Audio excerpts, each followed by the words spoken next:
There you are.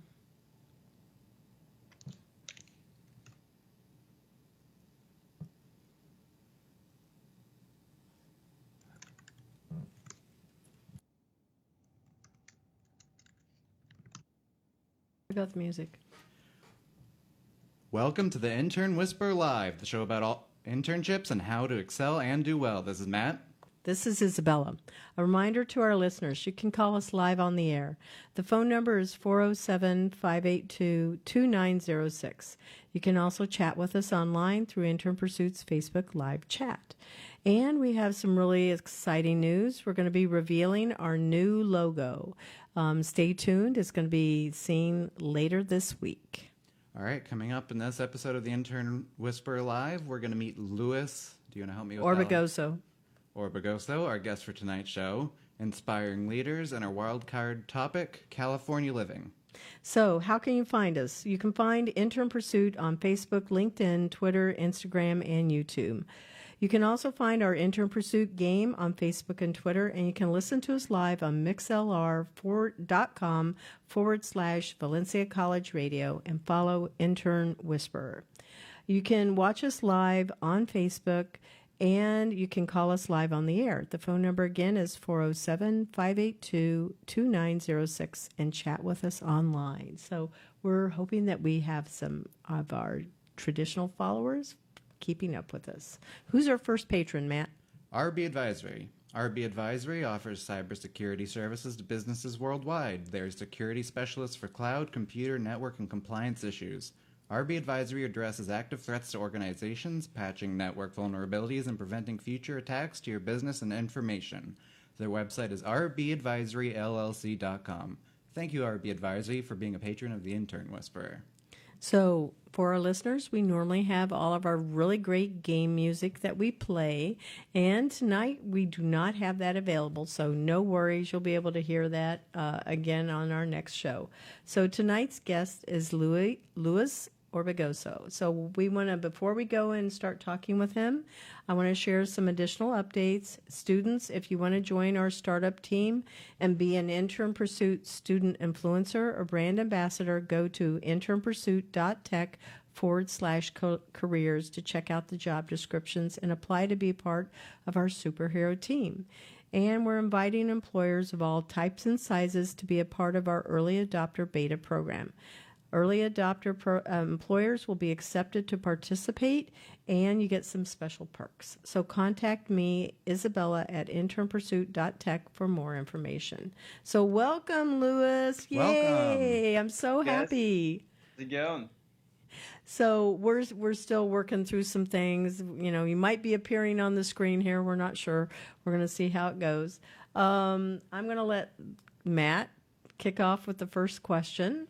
All right, so where did you attend school and what was your major? Yeah, great question. So I attended Rollins College. I graduated with a international business degree, and my focus was pretty much marketing after graduating, which was a pretty wild ride, if you ask me, after graduating. Isabella can tell you a little bit more about it as well. Yeah. There was a lot of debate on the career path that you were going to go. I remember that. We talked about sales. We talked about different types of marketing.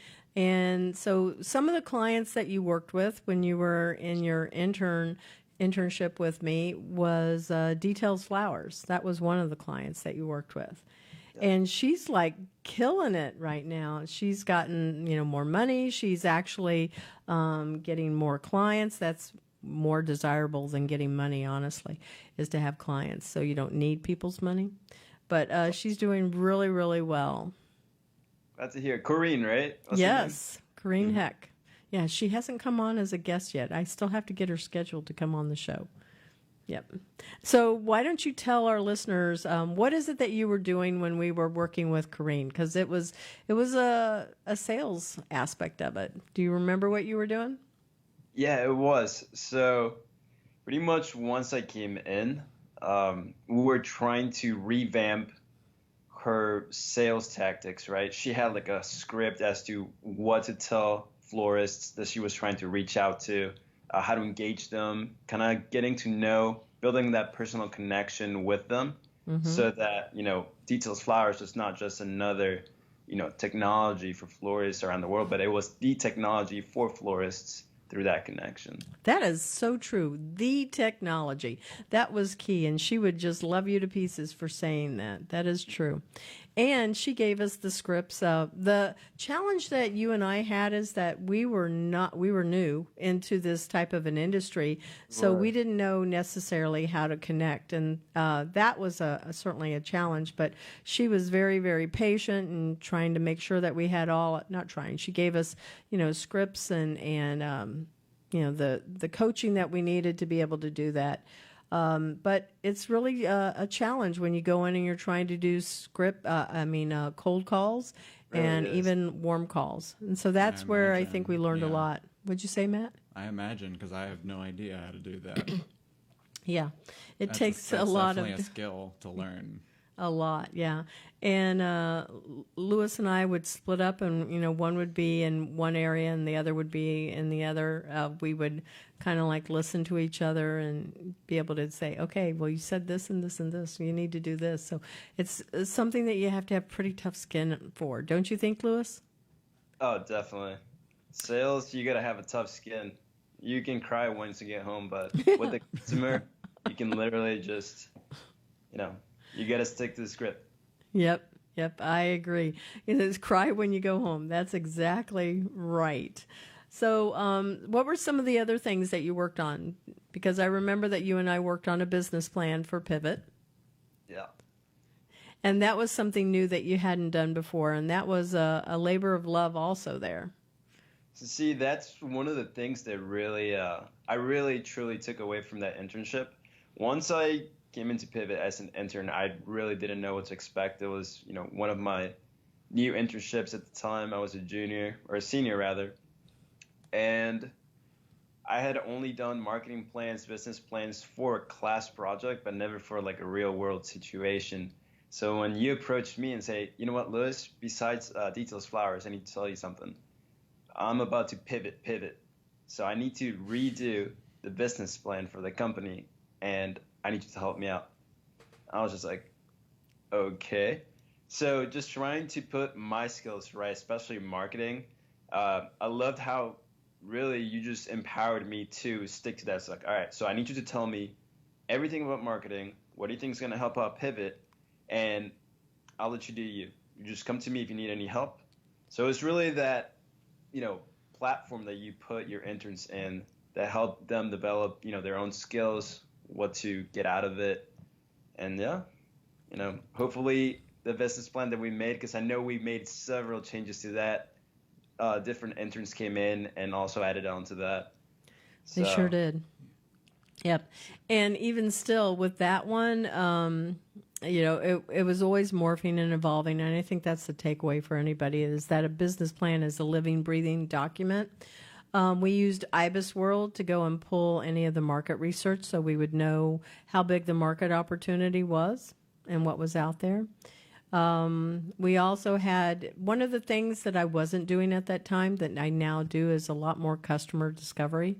So finding out what is it that the customers really want, and what are their pain points, and how to do buyer personas. And I don't think I was doing that then, were we?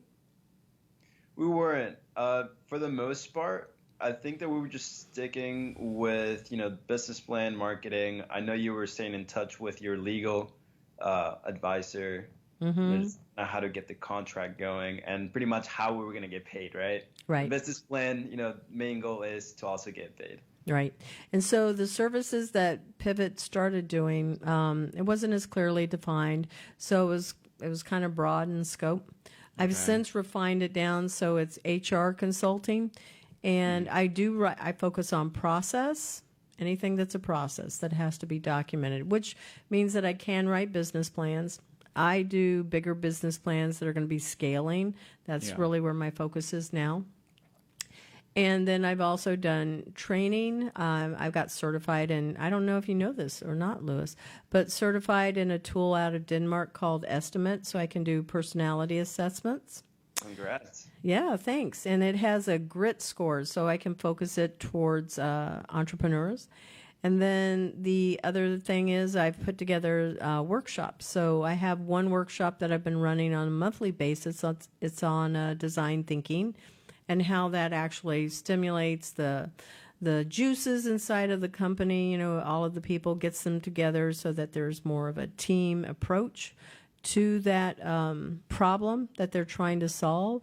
And then how are they going to solve that problem? And no idea is a bad idea. So I've been doing those on a monthly basis for, gosh, I think 5 months. The other one is the servant leadership workshop. I'm almost finished with that workbook, and it's what I tie into the assessment tool along with, I want it to be culture, company culture. And that way it could be a monthly workshop that I'm doing with businesses to develop different power skills like empathy or compassion, and how that's being demonstrated to the people that the company will serve. I like the empowerment, of course. When employees are empowered, we can see that they can think for themselves, and you spoke about that. You're in too, because that even counts for interns. The more empowerment people have, that there's a place of trust and confidence that they are more likely to speak up. Yeah, I mean, I definitely agree with that. The way I've been looking at it after graduation, even, it's we are looking for places that are going to value not just our knowledge, our intellect, but who we are as a person. And at the end of the day, if we are giving the right tools, if we follow, a good leader, then companies are going to thrive from now on. That's my solid belief at this point. Yep, I agree. I remember when you came back one time and we were talking about, you had learned about something new, and and none of this is stuff that you've seen before when I was throwing the questions at you. But you told me about mindfulness and how mindfulness needed to be in the workplace. Do you remember that moment? I kind of do somewhat, just mainly because this past year has been the topic that's been stuck in my head, Mm-hmm. Mainly after graduating from college, usually students will get, or, graduates at this point, will start thinking, okay, what now? Right? Right. And something that really, really helps out someone is self-awareness or mindfulness. And now that I'm living in California, everyone's all about, oh, it's so good vibes, good energy. But it's the truth, It's all about self-awareness, being aware of truly who you are as a person. What are your skills? What you learn in school is very structured, very technical. And if you try to apply that to the real world, it might work up to a certain extent. But then again, you can't really go back to a teacher and say, hey, I need help with this, or hey, I need help with that. You're in the real world now. You're expected to do things. So that's kind of where you learn a little bit more about yourself, and that's where self-awareness comes in. Yep. Yeah. I think that was a really good summation of that whole point of self-awareness and mindfulness. So mindfulness is about also being present, being actually in the moment and not distracted by the phone. I heard about it. Yeah. Focusing on the environment around you, like realize this table in front of us and the microphones and in our case, the cameras. Mm-hmm. Yeah, Just we don't being pay aware attention to those anymore. Yeah. I mean, yeah, Well, you I don't do, have but- to get that deep into it, but just kind of with the people being around you, really paying attention, listening. It has been something that I've been trying to focus on as well. Listening is actually harder than we make it out to be, Yeah, I'd say so. and it's a good skill to have. Employers really appreciate a person that listens. I would agree. And so let's take that just that one word and give more of a definition around it. So listening means that we're giving that person undivided attention, meaning we're not distracted by the phone. We're quieting whatever the little monkey chatter is that's going on inside of our head. Right. We're actually looking at the person and giving them, eye contact in this instance, not being distracted by maybe cooking on the stove or or something like a newspaper, or maybe the TV is going on in the background. Listening means a lot more than just hearing words, I think. And I don't know if people are really as active in their listening skills as they should be, because we have so much that's bombarding us. Well, no, and it's also thinking about and processing what the person said. Exactly. It's not just hearing them. It's you're thinking about what they said too. I agree. What do you think is the definition of listening there for you, Lewis? For me, listening is very holistic, right?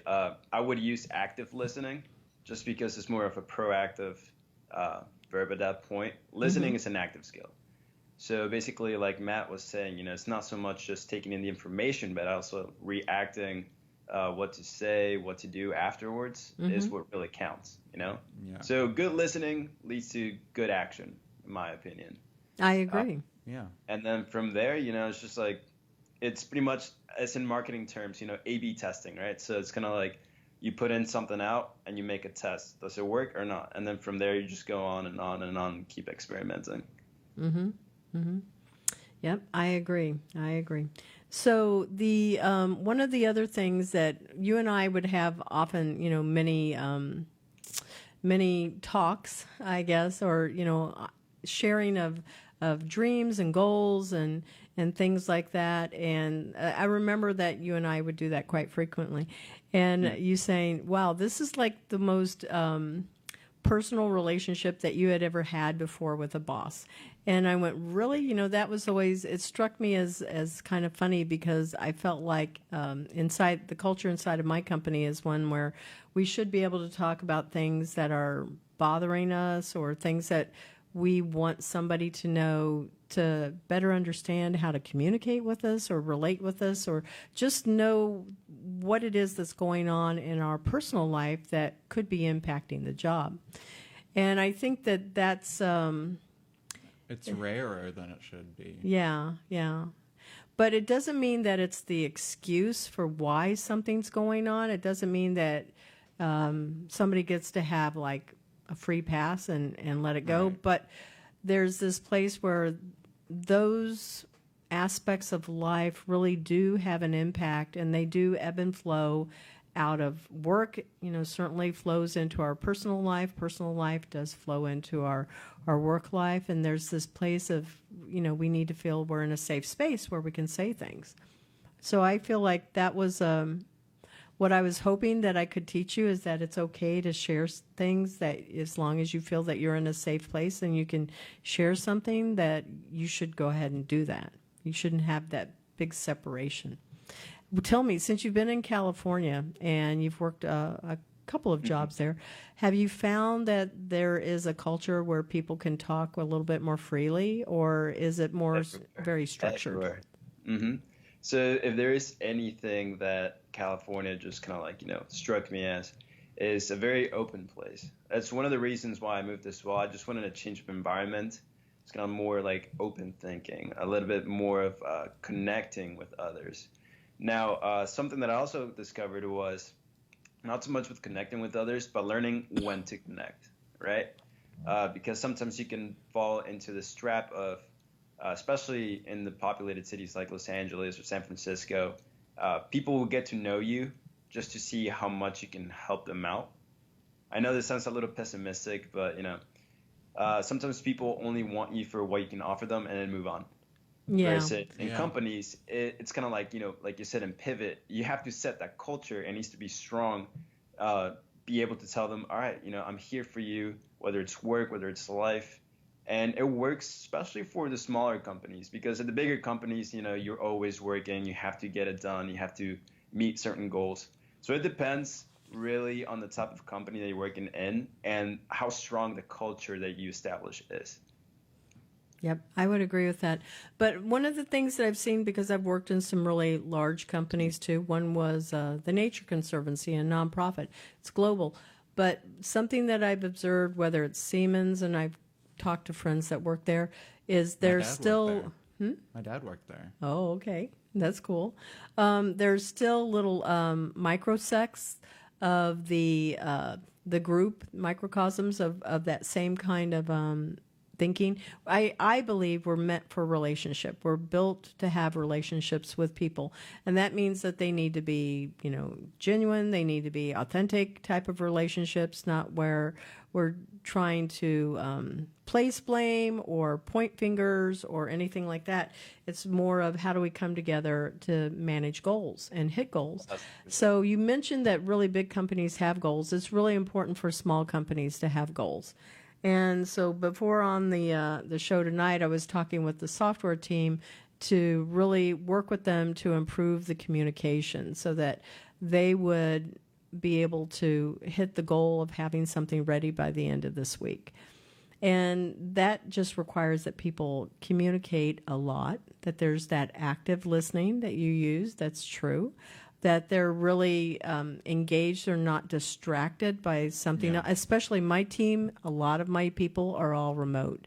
So how do we connect is really important because it's going to be about where the ebb and the flow of the personal life impacts them. And okay, but we still need to be able to get this goal done. And we have to get it. How are we going to get it done? Because now, we may be behind schedule half a day. How are we going to get it done?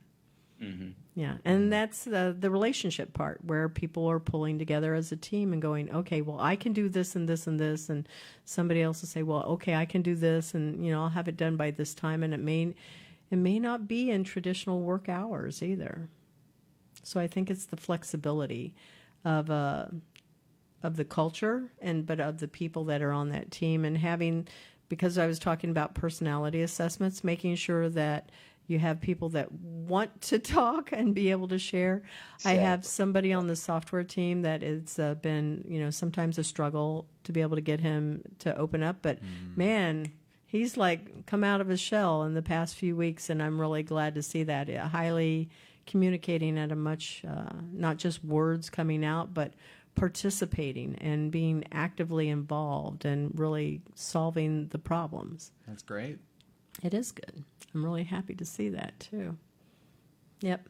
Anyway, okay, so what was the most valuable thing you took away from your internship? And it can be any of them. It doesn't have to be specific with Pivot, but I know you mentioned the empowerment side of it. What is, I think you've had several. What do you think were the most valuable takeaways from any of your internships? A couple of things. So the empowerment part was really crucial for me just because it helped me understand how I can apply my skills, right? Mm-hmm. Some companies really expect you to just kind of do the work on your own. And I feel that, that's important for you to understand. Some companies will let you know, okay, this is what needs to get done. I need you to do it by yourself, minimal supervision. As far as with my other internships, just kind of connecting with people. So it's the opposite side of the spectrum. I used to give out presentations for what is now called Prospera, which help out Hispanic entrepreneurs in the city of Orlando.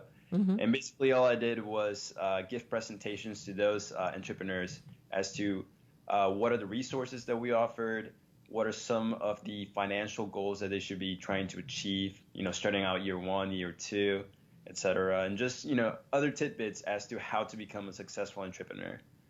And another internship that I had, was an actual business consultancy, and it was quality of work. So depending on what the quality of your work is, that's when you'll get noticed. A lot of people, even when you try to get into a job, for example, will throw out pieces that they worked in college and everything like that, and everyone does it. But it all comes down to the quality of it and what you achieve from it, and if you're able to present that as well.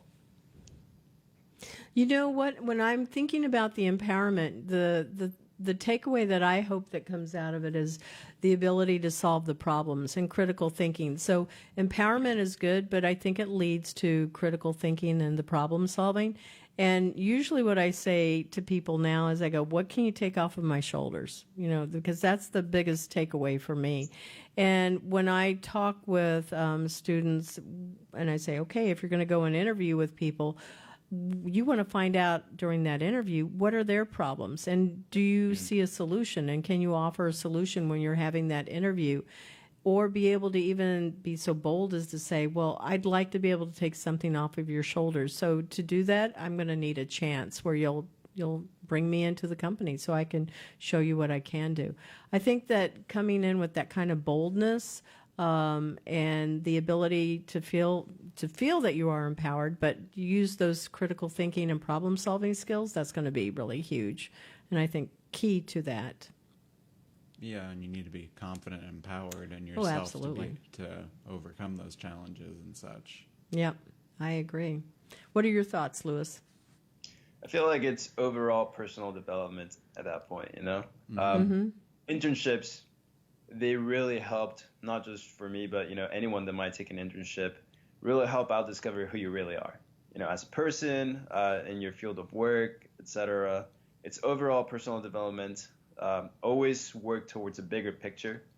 That's going to help you grow even more. And that's pretty much all I got from that. That's pretty good.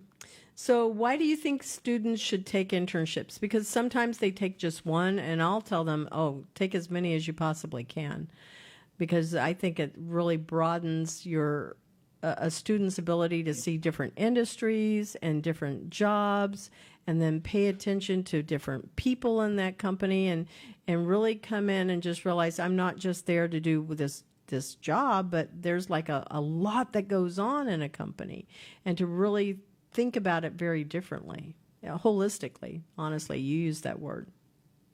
Right. So something, and this is my biggest tip as of now, and from experience as well.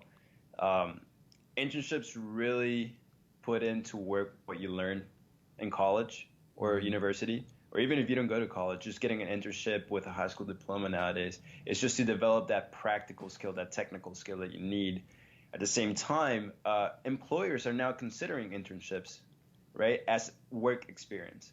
So what I mean by that is some employers expect you right out of college to have, 3-5 years experience, and you're just like, hold on a second, I just graduated. You know, I don't have 3 to 5 years experience. But what they really mean is, do you have any sort of experience, you know, internships or anything like that? So as a student, your mentality should be one of learn as much as you can and hustle and, you know, seek those internships. Those internships are made for you guys, especially the students that are still like, you know, figuring out what they want to do or anything like that. Try them out. You know, there's a time and place for everything. You know, it's college. I get it. Everyone wants to party. Everyone wants to have fun on the weekends. But if you're really dedicated as to what you want to do, you will find a way, and the opportunities are out there. It just depends how much you go after them. I think that's really good advice right there, because you're telling them to be able to make sure that they aren't just there to party, that they really need to come in to take their classes as it's strategic, and they need to be thinking about what it is that they really want to do. I was having this discussion with a couple of students that I met from UCF, so they've asked me to be their mentors. And that's exactly what you were just giving that overview. That's exactly what I was talking with them about. Because most people are they're just trying to figure out, who am I? And I assure you, it is not exclusive to your age group. It is something that happens every generation, because people hit 30, they hit 40, they hit 50, and they're still trying to figure out, okay, well, what do I want to do now? And who am I? Because, you know, they've changed. Some things have changed for them, but, you know, some things have not. So it's just trying to see, where do I fit in? What do I have to offer? And it's not exclusive to graduating from college or high school. Exactly. Yeah. And I bet, you know, both of you guys have seen how if you sat down and had discussions with your parents, and Matt is very close with his family, just like you are also, Lewis, that you've had discussions with your parents, and you've seen that their wisdom that they pass on to you is, well, I did this for a little while, and then I tried this and this and this. And so, you know, they aren't maybe trying to say, okay, you have to do this one thing for all of your life. Yeah. I feel like it's pretty generational, you know. Our parents grew up in a way different situation than nowadays, and they were raised under a different mindset, you know. If you got a good job by a certain age doing this for the rest of your life, then you're set.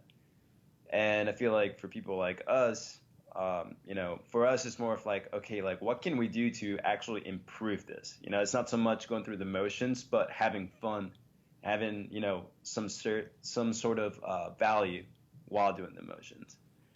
So any wisdom that we get from our parents, from any close relatives that we get, it's crucial for your development, but it all depends on how you apply it to your beliefs, your development, right? Well, yeah, and like both of my parents went to college, and they just took one path, and that's the path they took. Yep. So what does your dad and what does your mom do? My dad is an engineer, and my mom is a pharmacist, and once they committed to those, What kind of engineer? He's changed a lot. So there has been some change, some growth. In his engineering, yes. Yeah, yeah. Mechanical? Did he start as mechanical engineer? I believe so. Yeah, most people did at that point in time. Yeah. But they climb the ranks. And so what I've seen is that people generally they'll pick an industry and a job.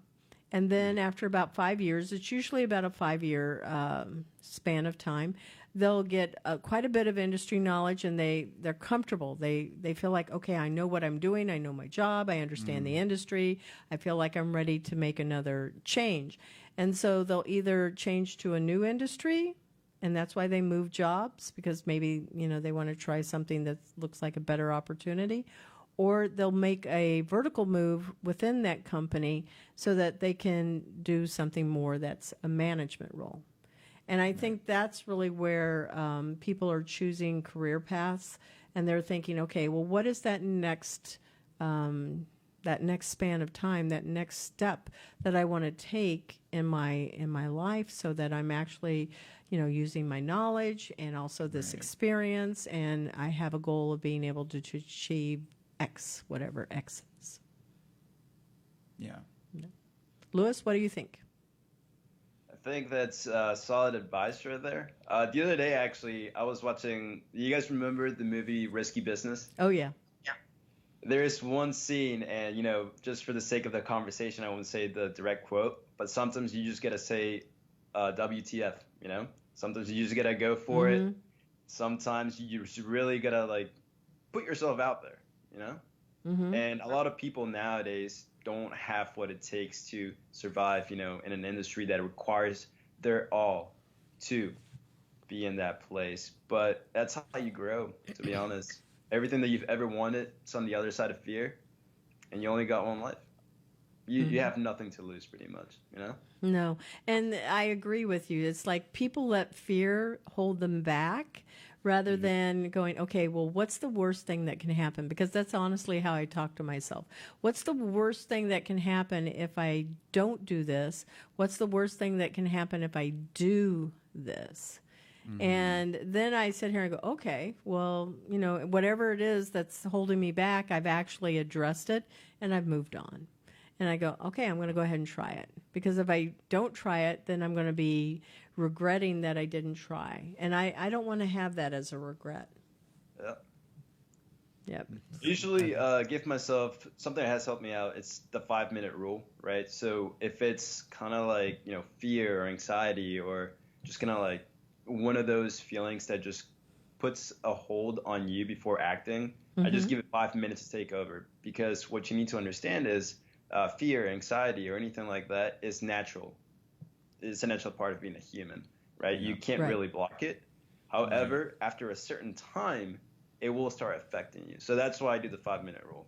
If I'm, scared of something, if I'm skating down, in California highway and I want to jump over something, or if I'm just, doing something else, it's like, okay, 5 minutes to really think about things, and then I have to make a decision. Not only does that make me move forward, but it makes me act. And if you stay inactive for too long, then that's when really you don't really accomplish anything. Oh, I would agree with that. I went to a conference where one of the speakers said that she realized that fear could, paralyze her. And she would set the timer on her clock, similar concept, exactly like what you're saying. And she realized after she did that 3 times, where she said, okay, I'm going to, feel sorry for myself for 15 minutes, we'll say. And she went, wow, 45 minutes went by. What could I have been doing that would have been way more positive? So she only had to go through that exercise once to realize what a waste of time is. And you actually went from 15 minutes down to 5 minutes and saying, okay, I'm going to make a decision in 5 minutes. I think that's way more productive. I mean, yeah, it all comes down to how you value your time. Yes, absolutely. So speaking of valuing time, what is it that you're doing now? So right now, I've had a couple of stints here in California, like I said, just trying to find my place. My main mission from moving, from Florida to California was to develop my passion, which was, branding, marketing, and, LA is a pretty big city for that. But very interesting enough, I started falling in love with, everything has to do with data and analytics, such as Google or Oh, like that anything doesn't surprise me. I marketing's would expect that from you, honestly. So I've recently been trying to, do a little career shift in that area right there. And I have had a couple connections help me out here and there, just trying to get into that industry. Very cool. So analytics, that's going to make you like hugely valuable. Does that mean that you're getting into like the statistics more? Is that part of it? Like you're really wanting to run the formulas, or just be on, not just, but be on the analysis side? Yeah, exactly. So since this was a little bit new to me, I had to do a little bit more of research, and I found that you have to have that strong critical thinking, insights, and whatnot, but also the technical side. So what I've decided to do is start teaching myself or start taking courses regarding data analytics.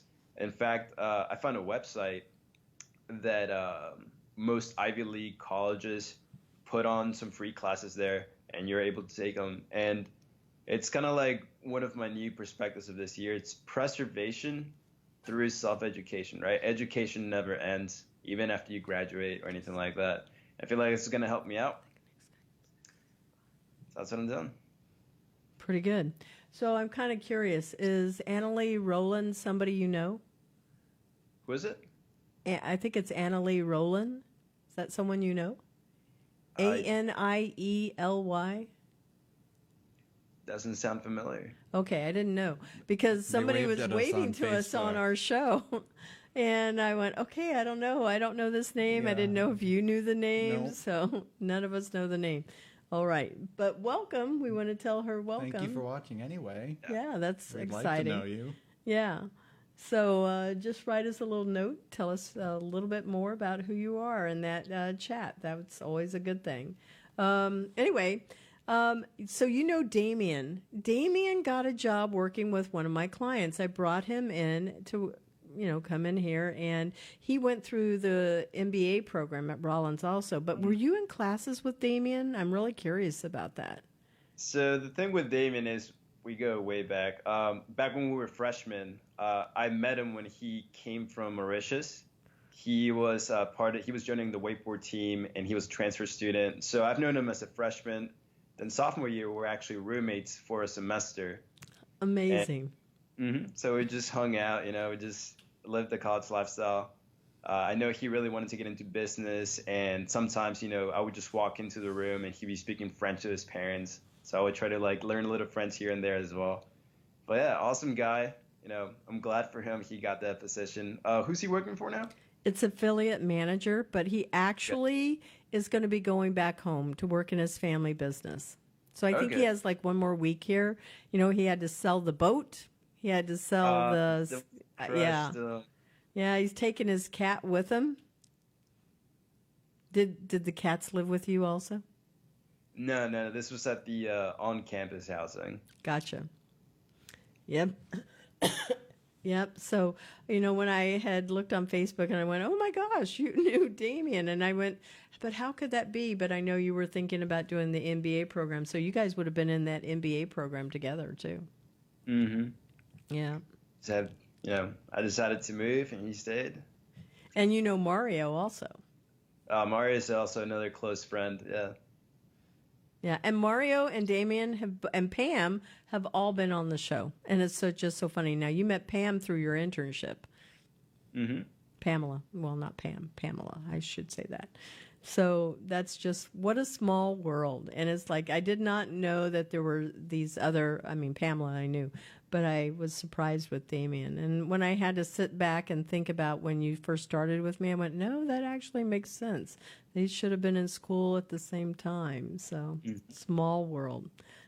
Have you ever been to his country, Mauritius?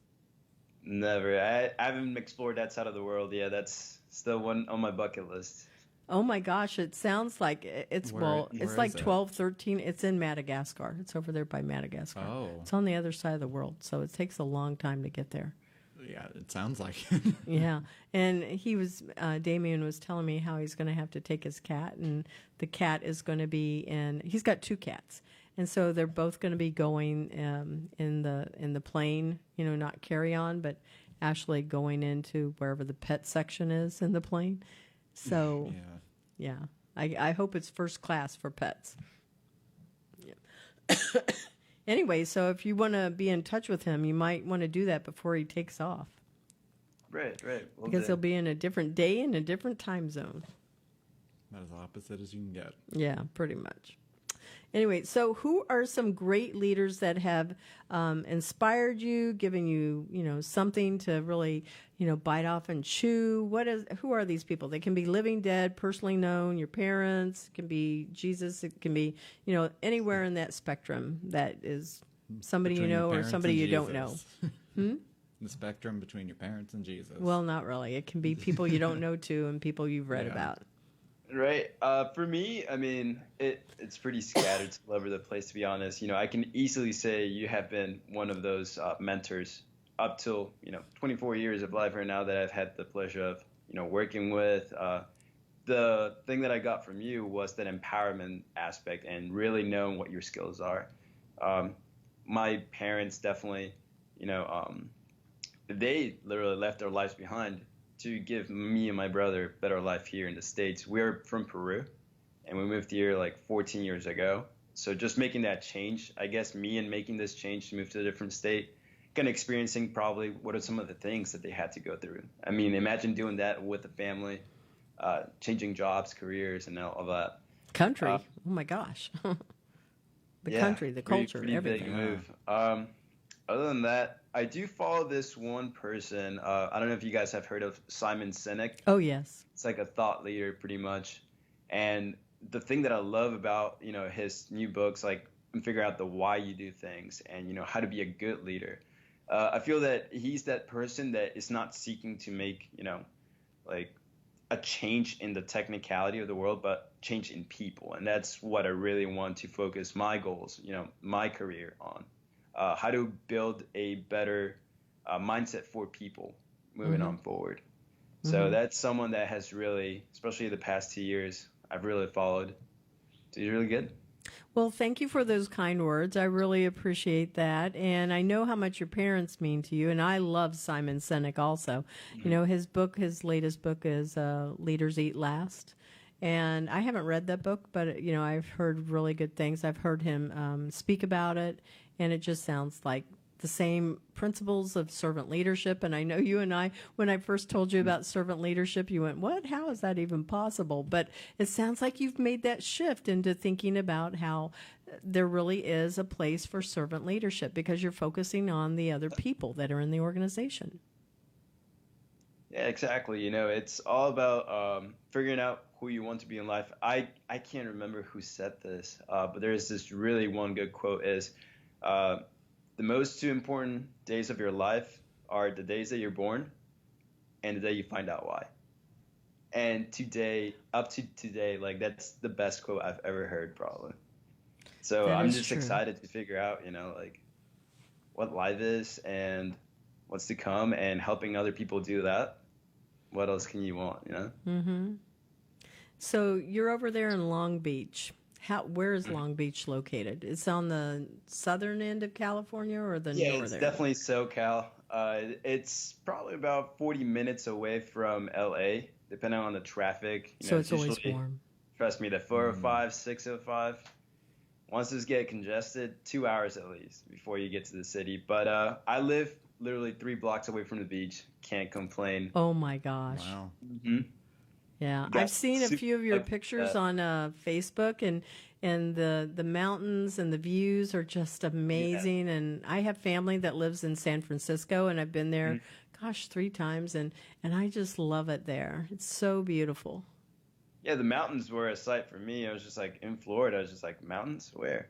Yeah, there's And none. even So so, amazing, just kind of man. like, having good hair days here and there, just because the humidity is non-existent here at all. Good sun, like just the way of living here is so much more relaxed, but very progressive as well, and it's good combination.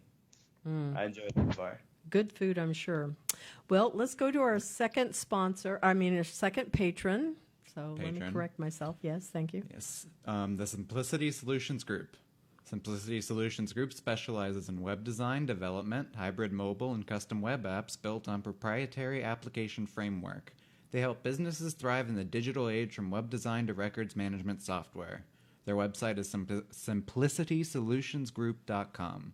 Thank you, Simplicity Solutions, for being a patron of the Intern Whisperer Live. So we have our transition music again here, just so Yeah. people know. Okay, so we're going to do the Valencia Spotlight, and we want to tell Valencia College, thank you so much for letting us be in this great studio. Thank you to Q. Also, I appreciate when Q gives me a kick in the butt and helps me to, get on the right path. He did that today. Shout outs. Matt, who's your shout out to? Mom and Dad. Okay, mom and dad. We love mom and dad. That's very good.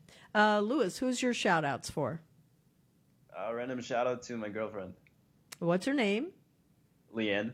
Okay, so there you go. Hopefully she knows that she's just now famous.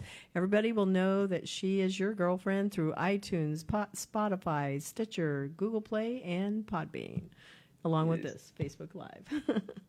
So my shout out, it actually goes to Matt and Lewis. So thank you guys. I really appreciate this. Was a great show. Lewis, I've been trying to get you on the show for so long. I could not be Finally more happened. thrilled. Finally happened. I I'm so know. excited. It's been a good show. Yeah. So people can find us on Facebook, Twitter, listen to us live on mixlr.com/Valencia College Radio and follow Intern Whisperer. And then you can watch us live on Facebook at Valencia College Radio. So as we close, we want to tell you as our listeners, thank you for listening to us. And goodbye.